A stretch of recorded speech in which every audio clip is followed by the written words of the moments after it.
അവൻ്റെ അടുത്ത് വന്നപ്പോൾ ഗൗരി പെട്ടെന്ന് തിരിഞ്ഞു നോക്കി. ആ നോട്ടത്തിൽ അല്പം ഒരു മടിയുണ്ടായിരുന്നു. എന്താ എന്താ കാർത്തികേട്ടാ? ഇന്ന് നമുക്കൊരു സ്ഥലം വരെ പോകാനുണ്ട്. ഓഫീസിൽ പോകുന്നതിന് മുന്നേ അവിടെയൊന്ന് എത്തണം. അതുകൊണ്ട് നീ വേഗം ഒന്ന് റെഡിയായി വന്നേ. അവളൊന്ന് അത്ഭുതപ്പെട്ടു. എവിടെയാ കാർത്തികേട്ടാ? ഓഫീസിൽ പോകേണ്ടേ? കാർത്തിക് അവളെ കൗതുകത്തോടെ നോക്കി. അവളുടെ ആ സംശയം കാണുമ്പോൾ അവന് ചിരിയാണ് വന്നത്. അതൊക്കെ അവിടെ എത്തുമ്പോൾ പറയാം. നീ ഒട്ടും വൈകിക്കേണ്ട. പെട്ടെന്ന് റെഡിയായി താഴേക്ക് വാ. കാർത്തിക് അത്രയും പറഞ്ഞ് തിരിഞ്ഞു നടന്നപ്പോൾ ഗൗരി ഒരു നിമിഷം അവിടെ തന്നെ നിന്നു. എവിടേക്കാവും പോകുന്നത്? അവൾ മനസ്സിൽ ആലോചിച്ചു. കാർത്തികേട്ടൻ്റെ പെരുമാറ്റത്തിൽ ഈ രണ്ടാഴ്ചയായി വല്ലാത്തൊരു മാറ്റമുണ്ട്. അവൾ വേഗം മുകളിലെ മുറിയിലേക്ക് റെഡിയാവാൻ ഓടി. ആ സമയം കാർത്തിക് നേരെ ശാരദാമ്മയുടെ മുറിയിലേക്ക് നടന്നു. ശാരദാമ്മ പുസ്തക വായനയിലായിരുന്നു. കാർത്തിക് അമ്മയുടെ ബെഡിൽ പോയിരുന്നു. അമ്മേ, ഞാൻ ഇന്ന് ഗൗരിയെ കൂട്ടി കോളേജിൽ പോവാ. അവളുടെ അഡ്മിഷന് വേണ്ടി അവൾ റെഡിയാവാൻ മുകളിലേക്ക് പോയിരിക്കുകയാണ്. ഗൗരിക്ക് അറിയില്ല എവിടെയാ പോകുന്നതെന്ന്. അവൾക്ക് അതൊരു സർപ്രൈസ് ആയിക്കോട്ടില്ലേ അമ്മേ? കാർത്തിക് പറയുന്നത് കേട്ടതും ശാരദാമ്മയുടെ മുഖത്ത് സന്തോഷം വിരിഞ്ഞു. എത്ര നല്ല കാര്യമാ മോനെ നീ ചെയ്യുന്നത്. അവൾക്ക് പഠിക്കണമെന്നത് വലിയൊരു ആഗ്രഹമായിരുന്നു. ആ സർപ്രൈസ് കണ്ടാൽ അവൾക്ക് ഒരുപാട് സന്തോഷമാകും. നീ എടുത്ത ഈ തീരുമാനം അവളുടെ ജീവിതം തന്നെ മാറ്റിമറിക്കും കാർത്തിക്. കാർത്തിക് അമ്മയുടെ കൈകളിൽ പിടിച്ചു. അവളുടെ മുഖത്ത് ആ സന്തോഷം കാണാൻ തന്നെയാണ് എനിക്കും ആഗ്രഹം അമ്മേ. പഠനം മുടങ്ങിപ്പോയ ഒരു പെൺകുട്ടിയുടെ കണ്ണിൽ വീണ്ടും സ്വപ്നങ്ങൾ കാണാൻ അവസരം കൊടുക്കുക എന്ന് പറയുന്നത് വലിയൊരു കാര്യമല്ലേ അമ്മേ? നമുക്ക് അതിനൊരു അവസരം ഒരുക്കി കൊടുക്കാൻ കഴിയുന്നത് തന്നെ വലിയൊരു സന്തോഷം. ശാരദാമ്മ വാത്സല്യത്തോടെ കാർത്തിക്കിൻ്റെ തലയിൽ തലോടി. എൻ്റെ മുൻ പക്വതയുള്ളവനാണ്. ഗൗരിയെപ്പോലെ ഒരു പെൺകുട്ടി നിന്റെ ജീവിതത്തിൽ വന്നത് ഒരു ഭാഗ്യം തന്നെയാണ്. അവളെ നന്നായി നോക്കിക്കോണം കേട്ടോ. സർപ്രൈസ് കൊടുത്തു കഴിഞ്ഞാൽ അവൾ എന്താ പറയുന്നതെന്ന് കേൾക്കാൻ എനിക്കും ആകാംക്ഷയുണ്ട്. ശരി അമ്മേ, ഞാൻ വേഗം പോയി അവളെ വിളിക്കട്ടെ. അവൾ റെഡിയായി താഴെ എത്തിക്കാണും. ഞങ്ങൾ പോയിട്ട് വരാം. രാവിലെ തന്നെ അവിടെ എത്താൻ പറഞ്ഞിട്ടുണ്ട് എന്ന് പറഞ്ഞ് കാർത്തിക് ഒരു പുഞ്ചിരിയോടെ പുറത്തേക്ക് നടന്നു. അവൻ്റെ മനസ്സിൽ ഗൗരിയുടെ ആ അത്ഭുതം നിറഞ്ഞ മുഖമായിരുന്നു. കുറച്ചു കഴിഞ്ഞതും ഗൗരി ഒരു നീല ചുരിദാർ ഉടുത്തു അതീവ സുന്ദരിയായി താഴേക്ക് ഇറങ്ങി വന്നു. അവളെ കാത്ത് കാർത്തിക് കാറിനരികിൽ നിൽപ്പുണ്ടായിരുന്നു. ഗൗരി ഒരുങ്ങിയ ശേഷം നേരെ ചെന്നത് ശാരദാമ്മയുടെ അടുത്തേക്കാണ്. അവളെ കണ്ടതും ശാരദാമ്മയുടെ കണ്ണുകളിൽ ഒരു വാത്സല്യം തുളുമ്പി. അമ്മേ, ഗൗരി ചെറിയൊരു ആശങ്കയോടെ ചോദിച്ചു. കാർത്തികേട്ടൻ പുറത്ത് എവിടെയോ പോവണം. എന്നോട് റെഡിയായി വരാൻ പറഞ്ഞു. എങ്ങോട്ടാണെന്നോ എന്തിനാണെന്നോ ഒന്നും പറഞ്ഞില്ല. അമ്മയോട് വല്ലതും സൂചിപ്പിച്ചിരുന്നോ? ഗൗരിയുടെ കൗതുകത്തോടെയുള്ള ആ ചോദ്യം കേട്ടപ്പോൾ ശാരദാമ്മയുടെ മുഖത്തൊരു ചെറുചിരി വന്നു. ഇല്ല മോളെ, എന്നോട് എവിടേക്കാണെന്നൊന്നും പറഞ്ഞില്ല. ഒരു സ്ഥലം വരെ പോവാനുണ്ട് എന്നേ പറഞ്ഞോളൂ. നീ എന്തിനാ പേടിക്കുന്നത് ഗൗരി? അവൻ്റെ കൂടെയല്ലേ. നീ സന്തോഷത്തോടെ പോയി വാ എന്ന് പറഞ്ഞ അവർ അനുഗ്രഹത്തോടെ ഗൗരിയുടെ തലയിൽ തൊട്ടു. ഗൗരി മുറിയിൽ നിന്നും പുറത്തിറങ്ങി നേരെ പുറത്തേക്ക് നടന്നു. കാറിൽ ചാരി നിന്ന് വാച്ചിലേക്ക് നോക്കി നിൽക്കുകയായിരുന്നു കാർത്തിക്. പക്ഷേ ഗൗരി പടികളിറങ്ങി വരുന്ന ശബ്ദം കേട്ടതും അവൻ്റെ ശ്വാസം ഒന്ന് നിലച്ചതുപോലെയുണ്ട്. ആ നീല ചുരിദാറിൻ്റെ കടുംനിറം അവളുടെ വെളുത്ത ചർമ്മത്തിന് ഒരു പ്രത്യേക തിളക്കം നൽകിയിരുന്നു. നടക്കുമ്പോൾ ആ ചുരിദാറിൻ്റെ ഷാൾ കാറ്റിൽ അലക്ഷ്യമായി പറക്കുന്നത് ഗൗരിക്ക് ഒന്നുകൂടെ ഭംഗി കൂട്ടി. കാർത്തികിൻ്റെ കണ്ണുകൾ ആ കാഴ്ചയിൽ ഉടക്കി നിന്നു. ചുറ്റുമുള്ള ലോകം നിശ്ചലമായതുപോലെ അവന് തോന്നി. ഓരോ തവണ കാണുമ്പോഴും പുതിയൊരു ഭംഗിയോടെ അവൾ എങ്ങനെയാണ് ഇങ്ങനെ മുന്നിൽ വരുന്നത് എന്ന അത്ഭുതം. അവളിലേക്ക് അടുക്കുംതോറും അവൻ്റെ ഉള്ളിലേക്ക് കുളിർക്കാറ്റ് പോലെ പ്രണയം നിറയുകയും ചെയ്തു. അവളുടെ ഓരോ ചുവടും അവൻ്റെ ഹൃദയമിടിപ്പിനെ വേഗത്തിലാക്കി. പുറം ലോകത്തെ ഒച്ചകളൊന്നും അവന് കേൾക്കുന്നുണ്ടായിരുന്നില്ല. ആ നീല വസ്ത്രത്തിൽ മാലാഖയെ പോലെ ഇറങ്ങി വരുന്ന അവളെ മാത്രം കണ്ടു നിൽക്കാൻ അവന് കൊതിയായി. ആ നിമിഷത്തിൽ സമയം അവിടെ വെച്ച് നിന്നു പോയാൽ മതിയെന്ന് കാർത്തിക് ആത്മാർത്ഥമായി ആഗ്രഹിച്ചു പോയി. ഗൗരിയുടെ വരവും നോക്കി മറവിച്ചു നിന്ന കാർത്തികിനെ പെട്ടെന്ന് ഞെട്ടിച്ചത് അടുത്തു നിന്നുള്ള ഒരു മധുരമായ ശബ്ദമാണ്. കാർത്തികേട്ടാ, എങ്ങോട്ടാ നമ്മൾ പോകുന്നത്? ഞാൻ വന്നിട്ട് കുറേ നേരമായി. നിങ്ങൾ എന്താ ഇങ്ങനെ നോക്കി നിൽക്കുന്നേ? ഗൗരിയുടെ ചോദ്യം കേട്ടതും കാർത്തിക് പെട്ടെന്ന് സ്വപ്നലോകത്ത് നിന്ന് യാഥാർത്ഥ്യത്തിലേക്ക് തിരിച്ചു വന്നു. അവളുടെ സാമീപ്യം തിരിച്ചറിഞ്ഞതും അവൻ അറിയാതെ ഒന്ന് പതറി. താൻ അവളെ തന്നെ നോക്കി നിൽക്കുകയായിരുന്നു എന്ന് അവൾ മനസ്സിലാക്കാതിരിക്കാൻ കാർത്തിക് പെട്ടെന്ന് മുഖഭാവം മാറ്റി. ഒന്നുമില്ല ഗൗരി, ഞാൻ വെറുതെ ഓരോന്ന് ആലോചിച്ചതാണ്. സമയം ഒരുപാട് വൈകി. ഇനിയും വൈകിയാൽ അവിടെ എത്താൻ താമസിക്കും. എന്ന് പറഞ്ഞ് അവൻ പെട്ടെന്ന് ഗൗരിക്ക് വേണ്ടി കാറിൻ്റെ മുൻവശത്തെ ഡോർ വേഗത്തിൽ തുറന്നു കൊടുത്തു. ഗൗരി കൂടുതലൊന്നും ചോദിക്കാൻ പോയില്ല. അവൾ തലയാട്ടി കാറിനുള്ളിലേക്ക് കയറിയിരുന്നു. ഡോർ അടച്ചുകൊണ്ട് കാർത്തിക് ഡ്രൈവർ സീറ്റിലേക്ക് നടക്കുമ്പോൾ ഗൗരിയുടെ മനസ്സിൽ ചോദ്യങ്ങൾ ഉയരുകയായിരുന്നു. എങ്ങോട്ടായിരിക്കും കാർത്തികേട്ടൻ എന്നെ കൊണ്ടുപോകുന്നത്? ഇത്ര ധൃതി പിടിച്ച് ഒരക്ഷരം പോലും മിണ്ടാതെ എന്തെങ്കിലും പ്രത്യേക ഉദ്ദേശമുണ്ടോ? കുറച്ചു നേരത്തെ യാത്രക്കൊടുവിൽ കാർ കോളേജിൻ്റെ വലിയ ഗേറ്റിന് മുന്നിൽ സ്ലോ ആയി വന്നു നിന്നു. ഗൗരി അമ്പരപ്പോടെ ചുറ്റും നോക്കി. വലിയൊരു കെട്ടിടം, അതിനു ചുറ്റും നിറയെ പൂത്തു നിൽക്കുന്ന മരങ്ങൾ, യൂണിഫോം ധരിച്ച കുട്ടികൾ. കാർത്തിക് കാറിൽ നിന്നിറങ്ങി. ഗൗരി അപ്പോഴും സംശയത്തോടെ കാറിലിരിക്കുകയായിരുന്നു.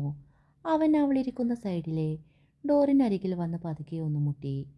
ഇറങ്ങിക്കോളൂ ഗൗരി, നമുക്ക് പെട്ടെന്ന് അങ്ങോട്ട് പോകണം. ഗൗരി പുറത്തിറങ്ങി. വലിയൊരു ക്യാമ്പസ്. അവൾ അമ്പരപ്പോടെ കാർത്തികിനെ നോക്കി. കാർത്തിക് നടക്കാൻ തുടങ്ങി. ഗൗരി അല്പം പിന്നിലായി നടന്നു. കോളേജിൻ്റെ തിരക്കിനിടയിലൂടെ കാർത്തിക് നേരെ പ്രിൻസിപ്പലിൻ്റെ മുറിയിലേക്കാണ് പോയത്. ഗൗരിക്ക് ആകെ ഒരു പേടി തോന്നി. കാർത്തികേട്ടാ, നമ്മൾ എന്തിനാ ഇങ്ങോട്ട് വന്നത്? ഇത് ഏത് കോളേജാ? കാർത്തിക് ഗൗരിയെ തിരിഞ്ഞു നോക്കി. എന്നിട്ട് ഒരു ചിരിയോടെ പറഞ്ഞു, ഒന്ന് നടക്കൂ ഗൗരി. അതൊക്കെയുണ്ട്. കാർത്തിക്കും ഗൗരിയും പ്രിൻസിപ്പലിൻ്റെ മുറിക്ക് മുന്നിലെത്തി. അവൻ വാതിലിൽ മുട്ടി. അകത്തുനിന്ന് കമോൺ എന്ന ശബ്ദം കേട്ടു. കാർത്തിക് ഉള്ളിലേക്ക് കടന്നു. ഗൗരി പേടിയോടെ പുറകിൽ നിന്നു. കാർത്തികിൻ്റെ പഴയ സുഹൃത്തായ ജോസഫ് ആയിരുന്നു കോളേജ് പ്രിൻസിപ്പൽ. കാർത്തികിനെ കണ്ടതും ജോസഫ് എഴുന്നേറ്റ് വന്ന് ചിരിയോടെ അവനെ കെട്ടിപ്പിടിച്ചു. ആഹാ കാർത്തിക്, എന്തൊക്കെയുണ്ട് വിശേഷം? നീ പറഞ്ഞ കാര്യമൊക്കെ റെഡിയാണ്. അതെനിക്കറിയാംടാ. നിന്നോടൊരു കാര്യം പറഞ്ഞാൽ അത് നീ ഭംഗിയായി ചെയ്യുമെന്ന്. കാർത്തിക് ഒന്ന് ചിരിച്ചുകൊണ്ട് ഗൗരിയെ പരിചയപ്പെടുത്തി. ജോസഫ്, ഇതാണ് ഗൗരി. ഇവളാണ് ഞാൻ പറഞ്ഞ ആ കുട്ടി. ഗൗരി ഒന്നും മനസ്സിലാവാതെ ആകെ അമ്പരന്ന് നിൽക്കുകയാണ്. പ്രിൻസിപ്പൽ ഗൗരിയെ നോക്കി ചിരിച്ചു. ഗൗരിയല്ലേ? കാർത്തിക് ആഴ്ചകൾക്ക് മുമ്പേ എന്നെ വന്ന് കണ്ടിരുന്നു. നിനക്ക് പഠിക്കാൻ വലിയ ആഗ്രഹമുണ്ടെന്നും അതിനായി എല്ലാ സഹായങ്ങളും ഞാൻ ചെയ്യണമെന്നും അവൻ പറഞ്ഞിരുന്നു. ജോസഫ് സാറിൻ്റെ വാക്കുകൾ കേട്ടതും ഗൗരിയുടെ ഉള്ളൊന്ന് പിടഞ്ഞു. കാർത്തിക് ഇതൊക്കെ തന്നോട് മറച്ചുവെച്ച് ഇത്രയും വലിയൊരു സർപ്രൈസ് ഒരുക്കിയല്ലോ എന്ന ചിന്ത അവളിൽ അത്ഭുതം നിറച്ചു. അച്ഛൻ പോയതോടെ തകർന്നടഞ്ഞ എൻ്റെ ലോകം. അതിനുശേഷം ഇളയമയുടെ വീടിൻ്റെ മൂലയിൽ ഒതുങ്ങിക്കൂടേണ്ടി വന്ന നാളുകൾ. അന്ന് ബിസിനസ് കാര്യങ്ങൾ പഠിച്ച് സ്വന്തമായ ഒരു സംരംഭം തുടങ്ങണമെന്നും ബിസിനസ് ലോകത്ത് സ്വന്തമായ ഒരിടം കെട്ടിപ്പടുക്കണമെന്നും അവൾ ആഗ്രഹിച്ചിരുന്നു. എന്നാൽ ഇളയമ്മയുടെ മുന്നിൽ താൻ ആ സ്വപ്നം തുറന്നു പറഞ്ഞപ്പോഴൊക്കെ, ഇനിയൊരു പഠനമൊക്കെ നിനക്ക് എന്തിനാ? ഉള്ള പണിയൊക്കെ ചെയ്ത് ഒതുങ്ങിക്കൂടാൻ നോക്ക്. ബിസിനസ് കെട്ടിപ്പടുക്കാനോ? നീ ആദ്യം നിന്റെ സ്ഥാനം മനസ്സിലാക്ക് എന്ന് പറഞ്ഞ് അവർ ആ ആഗ്രഹങ്ങളെ ചവിട്ടി മെതിക്കുകയായിരുന്നു പതിവ്. അന്ന് പാതി വഴിയിൽ മുറിഞ്ഞു പോയ ആ വലിയ സ്വപ്നം എന്നേക്കുമായി അവസാനിച്ചുവെന്നാണ് അവൾ കരുതിയത്. പക്ഷേ ഇന്ന് തൻ്റെ ആഴത്തിലുള്ള ആ വേദനകളെയും ഒതുക്കപ്പെട്ട ആഗ്രഹങ്ങളെയും കാർത്തികേട്ടൻ തിരിച്ചറിഞ്ഞിരിക്കുന്നു. ചോദിക്കാതെ തന്നെ തൻ്റെ ഉള്ളിലെ ആ വലിയ സ്വപ്നം താലോലിച്ച് അതിനെ യാഥാർത്ഥ്യമാക്കിയിരിക്കുന്നു. ഇളയമേൽ നിന്ന് ലഭിക്കാത്ത ഒരു കരുതലും സ്നേഹവും ഒരു അപരിചിതനായി വന്ന ജീവിതത്തിൻ്റെ ഭാഗമായ കാർത്തികേട്ടനിൽ നിന്ന് ലഭിച്ചപ്പോൾ ഗൗരിയുടെ കണ്ണുകൾ നിറഞ്ഞുപോയി. അവൾ പതുക്കെ കാർത്തികിൻ്റെ മുഖത്തേക്ക് നോക്കി. അവനപ്പോൾ ജോസഫ് സാർ ഫയലിൽ എന്തൊക്കെയോ കുറിക്കുന്നതും കോളേജിലെ അഡ്മിഷൻ നടപടികളെക്കുറിച്ച് സംസാരിക്കുന്നതും വളരെ ഗൗരവത്തോടെയും ശ്രദ്ധയോടെയും വീക്ഷിക്കുകയായിരുന്നു. അപ്പോഴാണ് ജോസഫ് സാർ പെട്ടെന്ന് ഗൗരിയെ വീണ്ടും വിളിച്ചത്. ഗൗരി, അഡ്മിഷൻ സംബന്ധമായ പേപ്പറുകളൊക്കെ ഞാനിവിടെ റെഡിയാക്കി വെച്ചിട്ടുണ്ട്. നിൻ്റെ പേരും മറ്റു വിവരങ്ങളും ഇതിലുണ്ട്. പക്ഷേ കോഴ്സ് ഏതാണെന്ന് തീരുമാനിച്ചിട്ടില്ല. നിനക്ക് പഠിക്കാൻ താല്പര്യമുള്ള വിഷയം ഏതാണ്?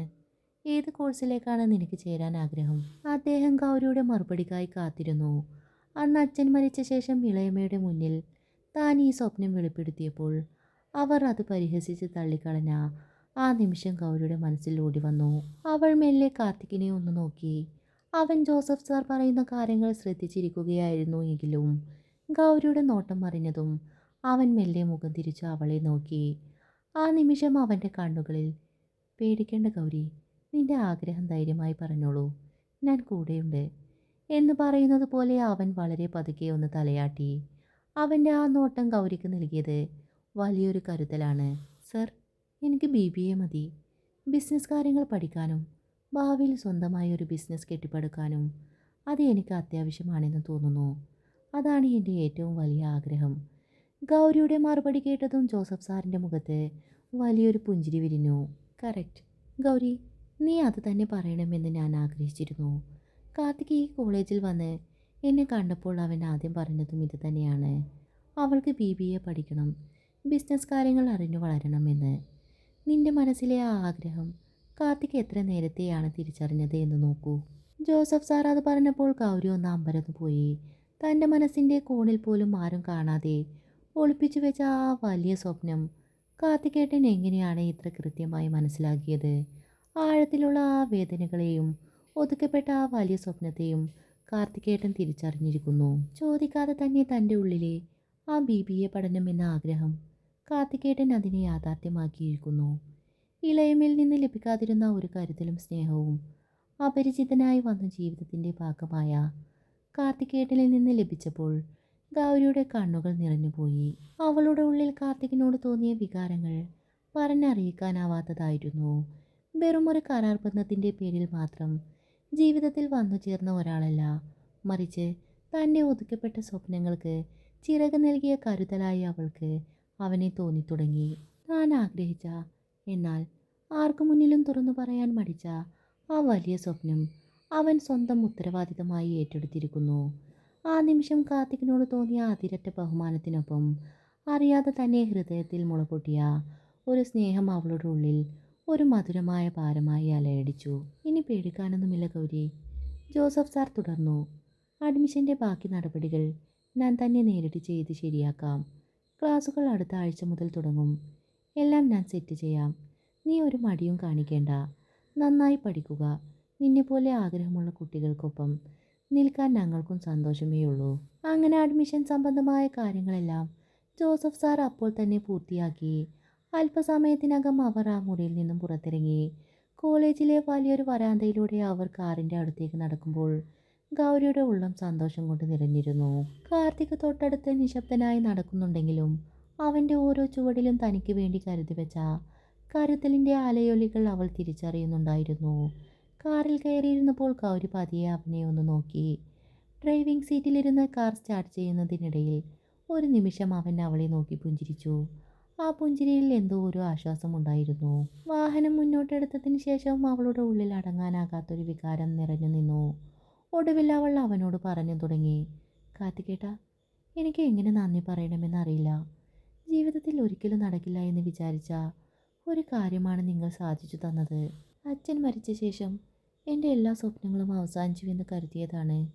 എനിക്ക് വേണ്ടി ഇത്രയൊക്കെ ചെയ്തതിന് സത്യം പറഞ്ഞാൽ വാക്കുകൾ കൊണ്ട് പറയാൻ കഴിയാത്തത്ര നന്ദിയുണ്ട്.